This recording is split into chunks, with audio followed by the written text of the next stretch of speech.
அப்போ முதல் 5 நாட்கள் பகல் 10 முதலாயிரம், 2வது 5 நாட்கள் பகல் 10 திருமொழி, அடுத்த 10 நாட்கள் ராப்பத்து முழுக்க திருவாய்மொழி, 21ஆம் நாள் இயற்பா, 4வது ஆயிரம் முழுக்க. இப்படித்தான் இந்த இடத்துல உற்சவம் நடக்கிறது.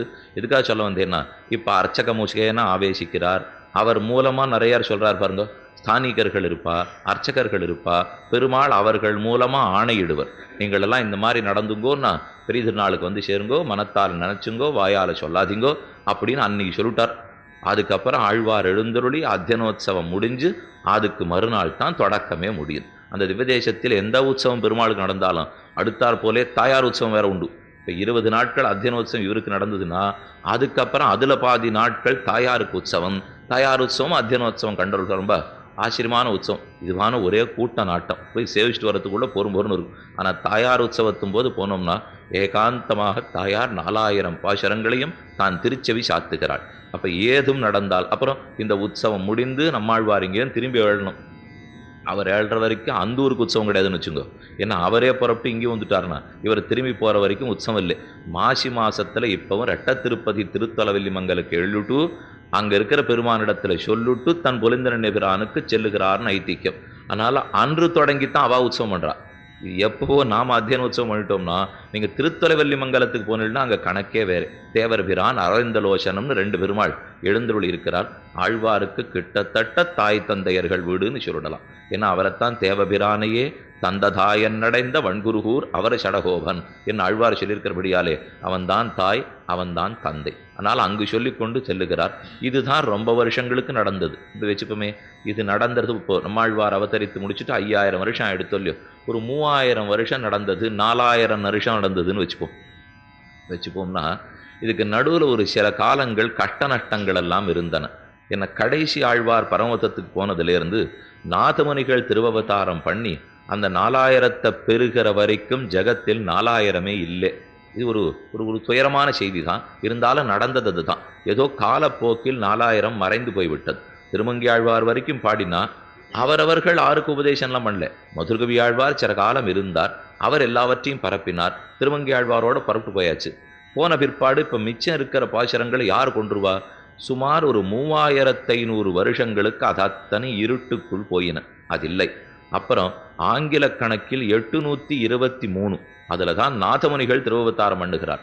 அவர் அவதரித்துத்தான் போய் நம்மாழ்வாரை சுப்ரீதராய் சுப்பிரசன்னராய் பிரார்த்தித்து 12000 உரு கண்ணினும் சிறுத்தாம்பு சொல்லி நாதனுக்கு 4000 நம்மாழ்வார் அனுகிரகித்தார். அதுக்கப்புறம்தான் இந்த உற்சவங்கள் அத்தனை ஏற்பாடாயிருக்கணும். எப்படின்னா திருமங்கை ஆழ்வார் உற்சவத்தை ஆரம்பிச்சுட்டார், ஆனால் அப்புறம் தேய்ந்து போயிருக்கும். அது காலப்போக்கில் மண்மூடி போய் தேய்ந்து போக நாதமுனிகள் அதை திரும்பவும் ஏற்படுத்தி கொடுத்தாருங்கிறது சம்பிரதாயம். அப்போ அந்த சமயத்திலே நம்மாழ்வார் விக்கிரகம் எழுந்தருளி கூட பண்ணிட்டு இருந்திருப்பா. ஆனால் 11வது நூற்றாண்டு 12வது நூற்றாண்டுல பார்த்தீங்கன்னா நிறைய கலகங்கள், எதனாலேயோ படையெடுப்புகள், பெருமாளை பாதுகாக்க முடியாத ஆபத்தான சூழ்நிலை. இது கோவிலில் இருக்கிறதே பாதுகாக்க முடியலன்னா எங்கேயோ ஆழ்வார் திருநகர்லேருந்து இந்த நம்மாழ்வாரை அழைச்சின்னு வந்துட்டு திரும்ப கூட்டின்னு போகிறதுன்னா இது நடக்காத செயல். பார்த்தார் ஆழ்வார் ஜாகிரதையாக இருக்க வேண்டும். நாம பாட்டுக்கு எதானும் பண்ணக்கூடாதுங்கிறதுக்காக ராமானுஜர் தன் காலத்திலே திருவரங்கத்தில் நம்மாழ்வார் விக்கிரகம் எழுந்துருள பண்ணினார். அதுக்கு முன்னாடி வரைக்கும் ஸ்ரீரங்கத்தில் இப்போ நாம் சேவிக்கிறோமே கருட மண்டபத்தில் கருடன் சன்னதி பக்கத்தில் நம்மாழ்வார் சன்னதி இருக்கே, அது அப்போது இல்லை. அது இருந்தது நம்மாழ்வார் காலத்தில், அதாவது ராமானுஜர் காலத்தில் தான் எழுந்துருள பண்ணப்பட்டது. அந்த நம்மாழ்வார் தான் இப்போ திருவடி தொழுகிறார். ஏற்கனவே ஆழ்வார்த்த நகரி நம்மாழ்வார் வந்து திருவடி தொழுது கொண்டிருந்தார். நீ கொஞ்சம் கண்ணை மூடி கற்பனை பண்ணி பார்க்கணும். நம்பெருமாள் எழுந்தருளி இருந்து ஆழ்வார்த்த நகரி நம்மாழ்வார் வந்து அவரே நேரே திருவடி தொழுதால் முகில்வண்ணன் அடியை அடைந்து அருள் சூடி உய்ந்தவன் என்று 7ஆம் பத்து 2ஆம் திருவாய்மொழி கடைசியில் சாதிக்கிறார் இல்லையோ. அது கோலாகலமான உற்சவம் அன்று நடந்திருந்தது.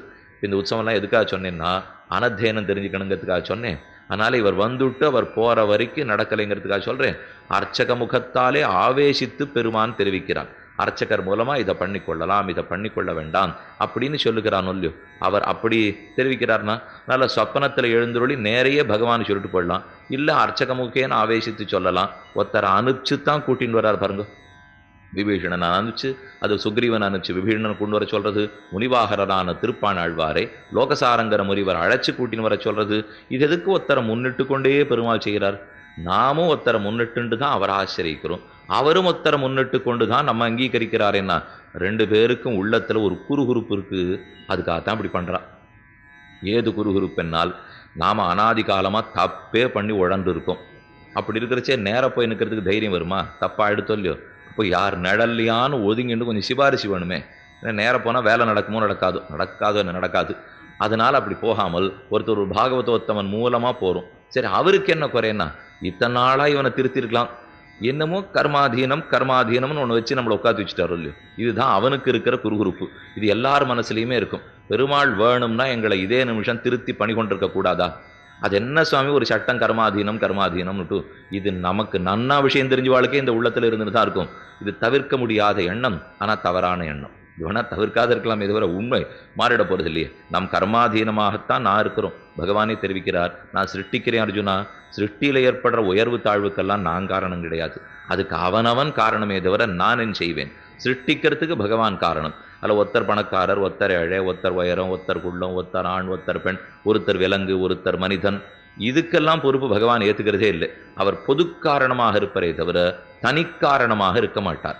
ஒரு நிலம் இருக்கு, அதுக்கு உழவன் பொது, நிலம் பொது, உரம் பொது, ஜலம் பொது. ஆனால் எல்லா மரமும் ஒன்றா முளைக்குமா? ஒன்று தென்னை மரமாக முளைக்கிறது, ஒன்று மாமரமாக முளைக்கிறது, ஒன்று பலாமரமாக முளைக்கிறது. அதுலேயும் ஒரு தென்னை மரம் 100 அடி முளைக்கிறது, இன்னொரு தென்னை மரம் 120 அடி முளைக்கிறது. ஏன்னு தெரியாதேன்னா அதன் விதை காரணம். அந்த விதை காரணமாக தவிர இப்போ உழவனை பார்த்து 50 அடி முளைக்கிற அளவுக்கு நீ குறைச்சலாக உழைச்சுட்டே, 100 அடி முளைக்கிற அளவுக்கு நீ நன்னா உழைச்சேன்னா சொல்ல முடியும்? சுவாமி, நான் ஒன்றாத்தான் எல்லாத்துக்கும் வேலை செஞ்சேன், நான் ஒன்றாத்தான் ஜலம் கொட்டினேன், ஒன்றாத்தான் உரம் போட்டேன். அதது விதவாகு, அவ்வளவுதான் வளர்ந்துருக்கு. பகவான் அதே போல சொல்றார், நான் அனைவரையும் ஒன்றாகத்தான் சிருஷ்டித்தேன். ஆனால் அவனவன் கர்மாதீனமாக உயர்வு தாழ்வுகளுக்கு ஆட்பட்டு போனான். அதிலே பெருமான் பேரில் குற்றமில்லை. இருந்தாலும் ஒன்று மட்டும் சொல்லலாம். என்ன சொல்லலாம்னா, இந்த சட்ட திட்டத்துக்கு அவர் உட்படாமலே இருந்துவிட்டா என்ன? சட்டத்தை சரியாச்சான் வச்சிருக்கார். அந்த விஷயத்தில் நம்ம குற்றம் சொல்ல முடியாது. ஆமாம் சுவாமி, எனக்காக இப்போ சட்டத்தை தூக்கி போட்டா தான் என்ன? அவரால் முடியாதானா முடியாதுன்னு அவர் சொல்லவே மாட்டார். ஆனால் தூக்கி போடாமல் இதே கர்மாதீனம்னு சொல்லிட்டு இருக்காரு. என்ன? அந்த ஒரு குறுப்பு தான் பகவானுடைய திருவுள்ளத்திலே. சரி, போனா போகிறது, இவனை நாம் அப்போவே சரிப்படுத்திருக்கலாம், படுத்தலை. அதனால் நேர இவனை நாம் அங்கீகாரம் பண்ண வேண்டாம், ஒருத்தர் மூலமாக அங்கீகாரம் பண்ணிப்போம் அப்படின்னு அவனும் ஒரு பாகவதோத்தமனை பற்றுகிறான். நாமும் ஒரு பாகவதன் மூலமாக, அவனும் அதே பாகவதன் மூலமாக, இப்படி ஒருத்தருக்கொருத்தர் ஒரு சமாசேனம்ங்கிறதே பாகவதோத்தமன் மூலமாக. ஆண்டாள் தான் இந்த கருத்தை ரொம்ப சரியாக புரிந்து கொண்டாள்.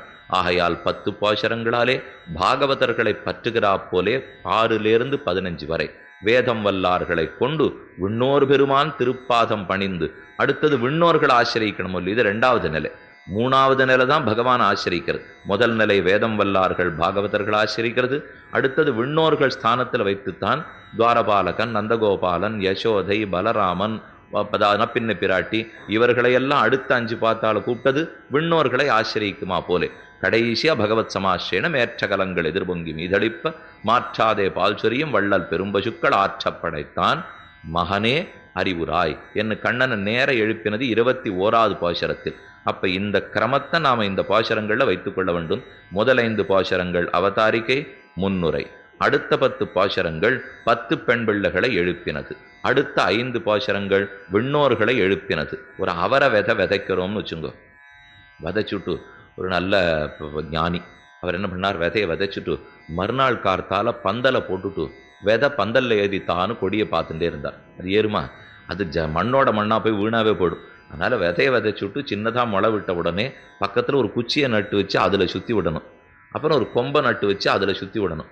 அப்புறம் பந்தல்ல ஏற்றினா அவரை கொடி ஏறுமே தவிர என்ன விதையை விதைச்சுட்டு அடுத்த நாள் பந்தல் அது ஏறிடுமா? நம்ம இடத்துல ஏதோ விதை தாப்புல துளி பக்தி வந்திருக்குன்னு வச்சுங்க, மறுநாள் பகவான்கிற பந்தல்லாம் நாம ஏறிடவே முடியாது. அது எங்கேயோ இருக்கு, இது எங்கேயோ இருக்கு. ஆழ்வார் பாசுரத்தில் பிரார்த்திக்கிறார், யானார் அவன் எவ்விடத்தான், யானார் அவன் எங்கோ இருக்கிறான், நான் எங்கோ தாழ்ந்த இடத்தில் இருக்கிறேன். அம்மான் ஆழிப்பிரான் அவன் எவ்விடத்தான், யானார் ஆழிப்பிரான் இருப்பதோ வைகுண்டத்தில் எங்கோ, நாம் இருப்பதோ சம்சார கர்தமமாக சேற்றுக்குள்ளே. இது இருள் தருமாஞாலம், அது நலமந்தமில்லதோர் நாடு. சுலபத்தில் இங்கிருந்து அங்கே ஏறிட முடியாது. அப்போ நமக்கு ஒரு குச்சி நடனம் இல்லையோ, பக்தி பிறந்திருக்குன்னா துளி வளர்றது. அப்போ நம்ம விஷயங்கள்லாம் இயல்பு தெரிஞ்சிருக்கிறவா பக்கத்தில் இருந்து அவளை பிடிச்சிக்கணும். அதுக்கு தான் ஒரு குச்சியை நட்டு வைக்கிறாப்புல பாகவதர்கள். அதுக்கப்புறம் மேலே விண்ணோர்களிடத்தில் ஏற முடியும், அது கொம்பு நடுகிறா போலே. அப்புறம் பகவான் ஆசிரிக்கிற முடியும், அது பந்தல்லே கொடியை ஏத்துகிறா போலே. இதனால இவர்கள் மூலமாகத்தான் பற்றணும். அதனாலதான் கூடி கூடி பகவான் அனுபவிக்கணும்னு சொல்றார்கள். தனித்தேட்டம்ங்கிறது லௌகிக காமானுபவம், ஆனா துணைத்தேட்டம்ங்கிறது பகவத் விஷய அனுபவம். பகவான் அனுபவிக்க வரச்சே தனியாக அனுபவிச்சு போய் பிரயோஜனம் இல்லை. ஏன்னா கூட வாழலன்னா நமக்கு யாரும் சொல்லிக் கொடுக்கறது? கோவிலுக்குள்ள நுழையிறோம், முதல்ல எங்க சேவிக்கணும் எங்க கை கூப்பணுங்கிறதுலேருந்தே தெரியல. நம்ம ஒரு கோவிலையும் ஒரு மாதிரி வச்சுருக்கா. இங்கே இந்த சன்னதி இருக்குது, அங்கே அந்த சன்னதி இருக்குது, இந்த பக்கம் சேவிச்சா சேவிக்காதீங்க சேவிங்க இப்படி சேவிங்கன்னுவா, அங்கே சேவிக்கு போனால் அங்கே சேவிக்காது இங்கே சேவிங்கன்னுவா. சில ஊரில் துவஜஸ்தம்பத்தடியில் சேவிக்கணும், சில ஊரில் போனால் வேற சன்னதி இருந்ததுன்னா அந்த சன்னதி வாசலில் தான் முதல்ல சேவிக்கணும். இல்லை இப்போ யாருக்கு தெரிய போகுது? இந்த சாதாரண சன்னதி வாசலில் சேவிக்கிறதே தெரியலையேன்னா அப்புறம் ஞானமும் பக்தியும் நாம் சுலபத்தில் புரிஞ்சுவிட போகிறோமா? அதனால் பக்தர்களை பற்றி கொண்டோம்னால் அவர்கள் நம்மை வழிநடத்தி போகிறார்கள். அதனால் அவர்களோடு சேர்ந்து செல்ல வேண்டும். மேலும் சம்சாரத்தில் இருக்கிற வரைக்கும் அவளை பிடிச்சிட்டோன்னு வச்சுங்கோ, நமக்கு நல்லது நடக்கிறச்சே இன்னும் ஊக்குவிப்பா, நம்ம தப்பான பாதையில் போகிறச்சே தடுத்துடுவா. இவா சம்பந்தமே இல்லைன்னு வச்சுங்கோ, அப்போ ரெண்டுமே நமக்கு தெரியாது படும் இல்லையோ. பகவானை அனுபவிக்கிறச்சேவும் கூட பேசிக்கிறதுக்கே ஆள் இல்லைன்னா உபன்யாசம் நல்லா கேட்குறோம், தனியாக உட்காந்து நீங்கள் கேட்டுவிட்டு தனியாக எழுதுன்னு போய் சிந்தனை எல்லாம் பண்ணால் அது ரிஷியாக இருக்கணும். அப்போ தான் முடியுமே தவிர நம்மளாலாம் அதை பண்ண முடியாது. ரிஷியோ முனியோ அவர்களெல்லாம் தனித்து சிந்தனம் பண்ணுற சக்தி இருக்கிறவா. நமக்கு கூடி பேசுறதுக்கு தான் தெரியும். இப்படியே பழகிட்ட மூலியம் ஒன்றே ஒன்று மாற்றிக்கலாம். பேச்சை நிறுத்திடுவோம்னா ஒத்துரு நிறுத்த போகிறது இல்லை. பகவானை பற்றி பேசின்னு வேணால் மாற்றிக்கலாம். ஏன்னா பேச்சுன்னா வாயை அப்போ கொடுத்துருக்க வேண்டாமே நமக்கு தோணிப்படும். மச்சித்தாக மத்கத பிராணாக போதையந்த பரஸ்பரம் கண்ணனும் தெரிவிக்கிறார். ஒத்தருக்கொத்தர் நன்னா என் கதையை பேசுங்க அர்ஜுனா, பேசத்தான் அவனுக்கு பக்தி வளர்றதுன்னுட்டு. அப்போ பேசுறதுக்கு ஆழ்வானும் இல்லையோ, கூட இருக்கிறவர்களோட பேசினாத்தானே நமக்கும் பக்தி வளர்றது. அது ஒன்று. சம்சாரத்தில் தப்பு பண்ணும்போது அவர்கள் தான் தவிர்த்து விடுகிறார்கள், அது மற்றொன்று.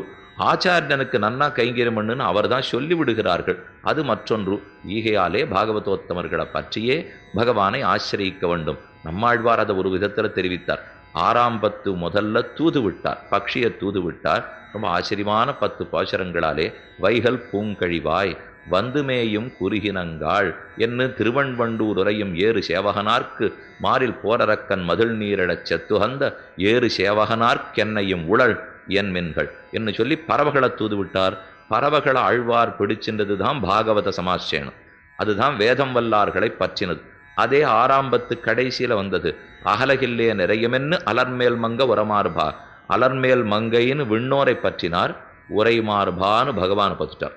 அப்போ நம்மாழ்வாரும் 6ஆம் பத்து ஆரம்பத்தில் பட்சிகளை பற்றினார், 6ஆம் பத்து கடைசியில் பிராட்டியை பற்றினார், உடனே அடுத்தது பெருமாளை பற்றிட்டார். அது வேதம் வல்லார்களை கொண்டு விண்ணோர் பெருமான் திருப்பாதம் பணிந்தது.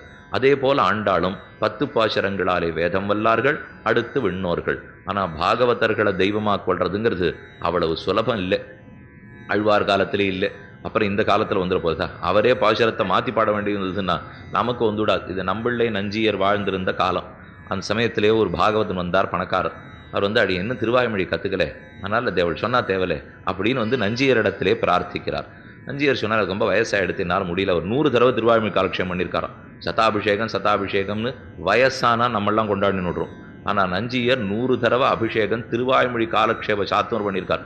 ஒரு தரம் சொல்கிறதுக்கு 4 வருஷம் ஆகும். அப்படின்னா அவர் 100 தரம் சொல்லியிருக்காருன்னா அத்தனை தரம் அதுவே அனவரத சிந்தனமாக பண்ணியிருக்கார். அவர் 400 வருஷம் வாழல, ஆனால் அவரே இருந்த நாட்களுக்குள்ள இத்தனை தரம் சொல்லியிருப்பார்னா அவரிடத்துல அத்தனை காலக்ஷேபம் நம்பிள்ளைங்கிற நம்பூர் வரதாச்சாரிய சுவாமி அவர் கேட்டுக்கொண்டிருந்தார். துண்ணு புகழ் கண்டாடே தோழப்பர் தம்முகப்பால் என்ன உலகாரியனோ லோகாச்சாரியன்கிற திருநாமம் முதல்ல நம்பிள்ளைக்கு ஓங்கி உலகத்திலே நின்றது. அந்த நம்பிள்ள நஞ்சியரிடத்துல காலக்ஷேபம் பண்ணிக்கிறார்.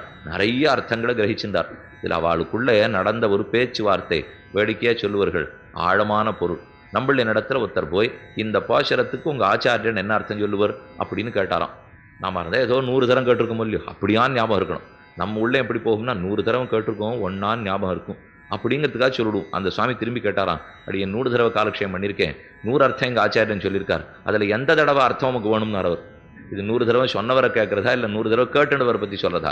எந்த தடவை சொன்ன அர்த்தம் நிர்வாகம் உமக்கு வேணும்னு சொன்னால் அத்தனை சாரார்த்த கர்ப்பிதமாகத்தான் திருவாய்மொழி இருக்கும். ஆகையாலே இவர் நஞ்சியர் இடத்துல பிரார்த்தித்தார், எனக்கு திருவாய்மொழி சொல்லணுட்டு, எனக்கு வயசாகிடுத்து, என்னால் முடியல, என் சிஷ்யன் நன்னா சொல்லுவார், அதனால் நம்மளேட்ட கேட்டுக்குவோன்னு அவர் சொன்னார். அடியனுக்கும் தெரியும் தேவரீரை விட உங்கள் சிஷ்யன் நன்னா சொல்லுவார்னுட்டு, ஆனால் எனக்கு ஒரு வெட்கம், நீர் காவி கட்டின்னு இருக்கீர் சன்னியாசி, அவர் வெள்ளை வேட்டி கட்டிட்டு இருக்கார் கிரகஸ்தர். அவரை சேவிச்சு கேட்டுக்கிறதுக்கு எனக்கு என்னமோ உள்ள ரொம்ப வெட்கமா இருக்கு. சன்னியாசியை சேவிக்கிறத பத்தி எனக்கு கவலை இல்லை. இப்படி நான் தூக்கி வாரி போட்டது நஞ்சி இருக்கு. திருவாய்மொழி கத்துக்கணும்னு வரே, அதுல ஒரு பாகவதனை சேவிக்கிறதுக்கு உன எண்ணம் இல்லைங்கிறியே, போனா போறது, வருதா பார்ப்போம் அப்படின்னுட்டு நீ ஒன்றும் சேவிக்க வேண்டாம், என் சிஷ்யம் ஒன்னை சேவிச்சு சொல்லுவான்னு கேட்டுக்கொண்டுட்டார் அவர். சரின்னு ஏற்பாடாயிடுத்து. ஆயிரக்கால் மண்டபத்தில் ஒரு மூலையில இடத்துல போய் உட்காந்துட்டா. ஏன்னா ஒருத்தரும் பாத்திரக்கூடாதான். இவர் திருவாய்மொழி அவர்கிட்ட கேட்டுக்கிறாருன்னு ஊருக்கு தெரிஞ்சு கொடுத்தனா இவருக்கு வெட்கமா. திருவாய்மொழி தெரியலையேன்னு வெட்கம் இல்லை, அதை இன்னொருத்தர்கிட்ட கேட்டுக்கிறவேங்கிறதுக்காக இவனுக்கு வெட்கம் வந்துடுது. இப்போ ஓரமாக உட்காந்து காலக்ஷேபம் நடந்துட்டு இருக்கு. புஸ்தகத்தை வேற மாற்றி வச்சுக்கிறான். யார் காலக்ஷேபம் பண்ணோம்னா 6 புஸ்தகம் வச்சுக்கணும்னு இருக்க முடியோ, இது ஏதோ நம்மள உட்காந்து காலக்ஷேபம் பண்ணுறாப்புல புஸ்தகம் வச்சுட்டு இருக்கா. நம்மள ஒரு 10 அர்த்தம் சொல்லிட்டு இருக்கார். உயர் வர உயர் நலம் உடையவன் முதல் 10 முடிஞ்சு போச்சு. வாயுந்திரையுகளும் காணல் மடனாராய் ஆயும் அமலலோகம் 2ஆம் 10 முடிஞ்சு போச்சு. முடிச்சோதியாய் உனது முகச்சோதி மலர்ந்ததுவோ 3ஆம் 10 வந்தது. அதில் தெரிவிக்கிறார், ஓரொரு பாசுரமா சிறுன்னு வந்தவர் பயிலும் சுடரொளி மூர்த்தியை பங்கைய கண்ணனை பயிலை இனியனம் பார்க்கடல் சேர்ந்த பரமனை பயிலும் திருவுடையார் எவரேலும் அவர் கண்டீர் பயிலும் பிறப்பனதோறும் எம்மை ஆளும் பரமரே அடினை பயிலை இனியனம் பார்க்கடல் சேர்ந்த பரமனை பயிலும் திருவுடையார் எவரேலும் அவர் கண்டீர் பயிலும் பிறப்பனதோறும் எம்மை ஆளும் பரமரே அடி.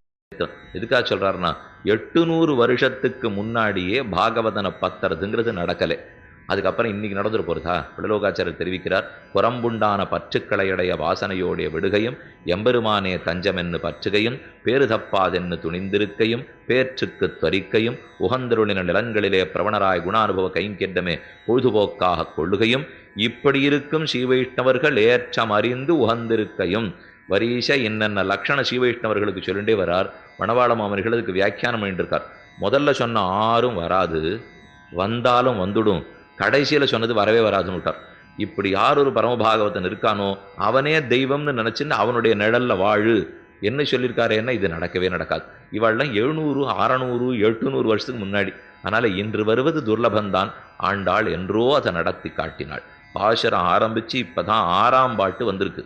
நம்மாழ்வார் ரொம்ப வருத்தப்பட்டுக்கிறார். இவ்வளவு தூரம் பாகவத பிரபாவத்தை சொன்னவர் 8ஆம் 10 கடைசி திருவாய்மொழியில் தெரிவிக்கிறார். நெடுமார்க்கடிமை செய்வேன் போல் அவனக்கருத வஞ்சித்து தடுமாத்தத்த தீக்கதிகள் முத்தும் தவிர்ந்த சதிர் நினைந்தால் கொடுமா வினையேன் அவன் அடியார் அடியோடு கூடும் இதுவல்லால் விடுமார் என்பதன் நந்தோ வியன்மூவலகு பெரிதுமே கொடுமா வினையேன். நான் எவ்வளவு பாபம் பண்ணியிருக்கேனோன்னு ஆழ்வார் சொல்லுண்டார்.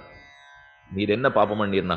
8ஆம் 10 வர்ற வரைக்கும் இன்னும் பாகவத பிரபாவமே தெரியாமல் விட்டுட்டேனோ இல்லையோ. இந்த பகவானையே பாடின்னு வந்துட்டேனே தவிர திருவிருத்தன் 100 பாட்டு பாடிவிட்டேன், திருவாரிசனை 7 பாடினேன், பெரிய திருந்தாதி 87 பாடினேன்.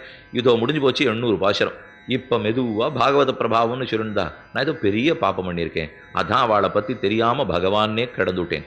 என்ன ஆழ்வார் தெரிவிக்கிறார்னா, அந்த குற்றமே இங்கே ஆண்டாளுக்கு இல்லை. இப்போ பாட்ட ஆரம்பித்த முதல் பாசுரத்திலேருந்து நீராட போதுவீர் என்று விடாமல் அவர்களைத்தான் அழைத்து கொண்டிருக்கிறாள். முதல் பாசுரத்தில் கூப்பிட்டா, 2ஆம் பாசுரத்தில் செய்வன செய்யாதன தவிர்த்து விட்டாள், 3ஆவது பாசுரத்திலே பேர் பாடுங்கோள்னு சொன்னார், 4ஆவது பாசுரத்தில் நீராடுவோம்னு விதித்தாள், 5ஆம் பாசுரத்தாலே கவலையே வேண்டாம் மாயனை தாமோதரனை செப்புங்கோள்னு சொன்னார், 6லேருந்து எழுப்பறதுக்கே ஆரம்பிச்சுட்டாள்னா அப்ப பாகவத பிரபாவத்தை ஆண்டாள் நன்கு அறிந்திருக்கிறாள். ஆழ்வாரை விட அழிந்திருக்கிறாள். அதனாலதான் ஆழ்வார்கள் தம் செயலை விஞ்சி நிற்கும் தன்மையளாய் பிஞ்சாய் பழுத்தாளை ஆண்டாளை. ஆழ்வார்கள் ஒரு படி பாயறாள்னா 16 அடி குட்டி பாயுங்கிறாளோ இல்லையோ, அதை போலத்தான் இப்போ ஆண்டாளுடையது. நல்ல பாகவதர்கள் வைபவத்தை தெரிஞ்சுண்டு எப்போதும் நாம் அப்படித்தான் இருக்கணும். இல்லை கேட்ட பிற்பாடாவது இருக்க வேண்டாமா? பாகவதர்கள் நமக்கு தெய்வம்னா சில பேர் நாம் அபச்சாரப்படுறதுக்கு ஒரு போட்டுடுறோம். பாகவதரை பார்த்து வெய்யறது, மனசால தப்பா நினைக்கிறது, கையால் அடிச்சு விடுறது, ஏதானும் கோல் சொல்லி கொடுக்கறது, ஒருத்தருக்கு ஒருத்தர் சண்டை மூட்டி விடுறது, அவளோட ஒத்தே போகக்கூடாதுன்னு தப்பு தப்பா ஏதானும் பண்ணுறது, இது நிறைய நம்ம இடத்துல இருந்துன்னு தான் இருக்குது. இது இருக்கே, இதெல்லாம் போகிறது இல்லையேன்னு சொன்னால் கஷ்டம்தான். அந்த நாள்லேயே போகலைன்னா இந்த நாள் கஷ்டம்தான். அப்போ ஒன்றும் செய்யலாமா? அந்த நாள் மாதிரி அப்போ யாரானு ஒருத்தர் நம்ம அடித்தாள்னா உடனே திரும்ப அவர் நான நன்னயம் செய்து விடல் அப்படிங்கிற அளவுக்கெல்லாம் நமக்கு இப்போ புத்தி கிடையாது. அவர் வெட்கப்படும்படி நல்லது செய்யறதுக்கெல்லாம் நாம் போவோமா? அது போக முடியாது. சில பேரை கேட்டால் என்ன சொல்லுவாள்னா, நான் அபச்சாரப்பட்டேன், வாஸ்தவம் தான், பாகவதன் இடத்துல தான் அபச்சாரப்படக்கூடாது, நான் யார்கிட்ட பட்டேனோ அவன் பாகவதம் இல்லைன்னுவா. இது ஒரு புது தப்பிச்சுக்கிறதுக்கு வழி. இப்போ ஒருத்தரை நன்னா வச்சுட்டு இந்த மாதிரி போய் அந்த சுவாமியை பற்றி சொல்றீங்க, அபச்சாரப்படலாமான்னா அவர் சுவாமியே இல்லை, அப்புறம் என்ன அபச்சாரப்படலாமா வேண்டாமாங்கிறத பற்றி பேச்சினால் யார் சுவாமி யார் பக்தன்கிற நிர்ணயிக்கிற சக்தி நம்மிடத்தில் இல்லை. அது பகவானுடைய உரிமையை தவிர அது நம்மோட உரிமை இல்லையே. நான் ஒரு இடத்துல வேலைக்கு போயிட்டு இருக்கேன், 9 மணிக்கு போயிடணும், 9 மணி சரியாக போகலைன்னா எழுதிடுவா, நீ 3 நாள் வரலைன்னா அரை நாள் கிடையாது, 4 நாள் வரலைன்னா ஒரு நாள் கிடையாது, ஏதோ ஒன்று கணக்கு போட்டுறாளோ இல்லையோ. அதனால நான் பார்த்துட்டே இருந்தேன். ஆனால் என் முதலாளி தினப்படி 10:30க்கு தான் வந்திருந்தார். எனக்கு ஒரு நாள் கோபம் வந்தது. நான் 3 நாள் வரலைன்னா அரை நாள் ஒரு நாளுங்கிறார் இவர் ஆனால் தினப்படியே வரமாட்டேங்கிறார். 10:30 மணிக்கு வாசலில் வந்து நின்றுட்டே அவர் வரச்சே வந்து நேர கேள்வி கேட்டு, இனிமேல் நீர் சரியாக 9 மணிக்கு வரணும் சொல்லிட்டு உள்ளே போய் உட்கார்ந்தேன். வேற ஒரு சீட்டு வந்தது, இனிமேல் நீர் வரவே வேண்டாம் அப்படின்னுட்டு.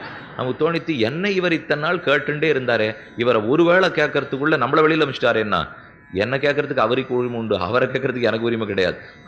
அவர் முதலாளி யாரோ அவர் தான் கேட்கணுமே தவிர நான் கேட்க முடியாது. அதனால நம்ம பொறுத்தவரை பாகவதர்களிடத்தில் அபிமானத்தோட நடந்துக்கணும். அவர்கள் இன்னார் இணையாருங்கிறது முடிவெடுக்க வேண்டியது ஆச்சாரியர்களும் பகவானும். அதனால நாம நம்ம ஆச்சாரியனை பத்தியோ பக்தர்களை பத்தியோ ஏது தவறும் நினைப்பது கூடாது. அனைவரும் பாகவதர்கள் அப்படின்னு வச்சிருந்தா நடக்கணுமே தவிர ஒத்தரிடத்திலையுமே குற்றந்தோற்ற உள்ளம் செல்வது கூட கூடாது. அதை அறிந்து கொண்டுதான் ஆண்டாள் இந்த பாசுரத்திலிருந்து 15வது பாசுரம் வரை தெரிவிக்கிறாள். இப்ப பதபதார்த்தம் பார்ப்போம். புள்ளும் சிலம்பினகான் புள்ளரையன் கோவிலின் வெள்ளவெளிசங்கின் பேரரவம் கேட்டிலையோ பிள்ளாய். பிள்ளாயின்னு ஒருத்தி எழுப்புகிறாள். பிள்ளாய்னா பாகவத பிரபாவம் அறியாமலே கிடக்கிறாளே, முக்தையாக கிடக்கிறாயே, எழுந்திருந்து வா. மௌக்தியம், சிறு பெண்ணொல்லியோ தெரியல, பகவத் பிரபாவம் தெரிஞ்சிருக்கு, பாகவத பிரபாவம் தெரியல. அதனால கோஷ்டியோட கூடித்தான் கண்ணனை சேவிக்க போகணும்னு அவளுக்கு புரியல. அதனால படுத்து உறங்கி இருக்கிறாள். பிள்ளாய் எழுந்திருந்து வா. என்ன வரணுங்கிறத அடையாளம் சொல்றா. இப்போ புள்ளும் சிலம்பினகான், உள்ளுக்குள்ள ஒத்தி தூங்கிட்டு இருக்கா, வெளியில இவெல்லாம் முழிச்சுட்டு இருக்கா.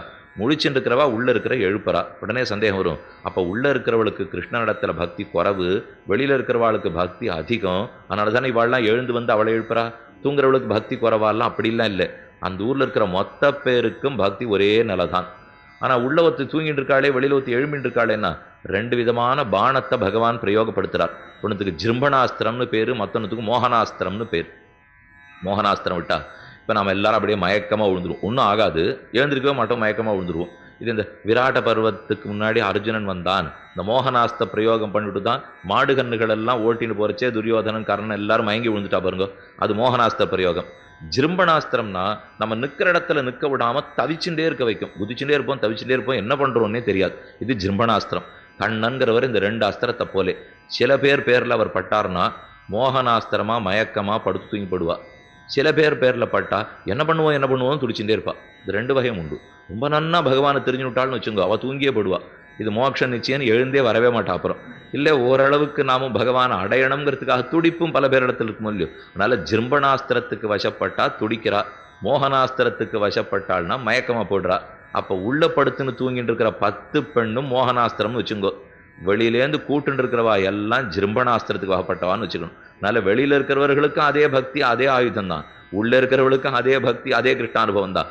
என்ன ஒன்றும் கொஞ்சம் வெவ்வேறு ஆயுதத்தை பிரயோகப்படுத்திட்டார் பெருமாள். உள்ள இருக்கிறவா மயங்கிட்டு இருக்கா, வெளியில இருக்கிறவா துடித்து கொண்டு இருக்கிறாள். அதனால இவள் போய் அவளை எழுப்புகிறாள். உள்ள இருக்கிறவளுக்கு இன்னும் கொஞ்சம் நாழி தூங்கணும்னு ஆசை. அதனாலே இந்த மார்கழி மாதம் வந்தாலே அப்படித்தான், இது எல்லாருக்குமே உண்டுன்னு வச்சுங்க. திருப்பாவையை மட்டும் சித்திரை மாதம் வச்சு உள்ளுக்குள்ள கார்த்தால 4:30 மணிக்கு உண்டுன்னு தான் நமக்கு கஷ்டமே இல்லை. ஏன்னா கண்டிப்பாக சூரிய பகவானை எழுப்பி விட்டுடுவார். ஆனால் இந்த மாதமே அவரே 6:45 தான் எழுந்திருக்கிறார். ஆனால் நாம 4:30 மணிக்கு எழுந்து கோவிலுக்கு போகணும்னு சொன்னால் ஒரு 5 நிமிஷம் இழுத்து போத்தின்னு தூங்கலாமா அப்படின்னு நமக்கு தோணும்.